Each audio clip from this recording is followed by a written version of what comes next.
एक महत्त्वाची बातमी समोर येते। मुख्यमंत्री देवेंद्र फडणवीस यांची भाजप नेत्यांबरोबर रात्री बैठक झाली आहे।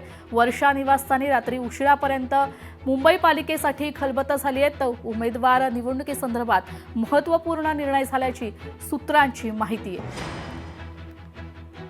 आपले प्रतिनिधी चेतन ननावरे आपल्यासोबत फोन लाईनवरून जोडले गेले आहेत। चेतन, काय सांगाल? मुख्यमंत्री देवेंद्र फडणवीस यांच्या निवासस्थानी रात्री बैठक पार पडली आहे।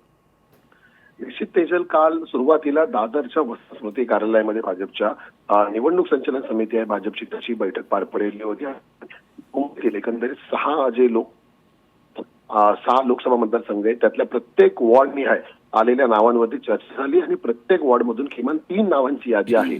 त्याचा एक संपूर्ण प्रस्ताव आहे, तो काल रात्री मुख्यमंत्री वर्षा निवासस्थानी यांच्या झालेल्या बैठकीत सादर करण्यात आला समितीकडून आणि यावरती आता मुख्यमंत्र्यांनी जवळपास अंतिम निर्णय घेतल्याची माहिती आहे।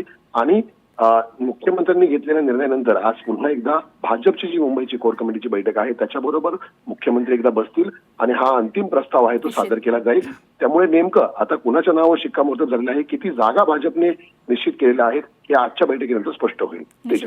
धन्यवाद चेतन, तुम्ही दिलेल्या या सविस्तर माहिती करता।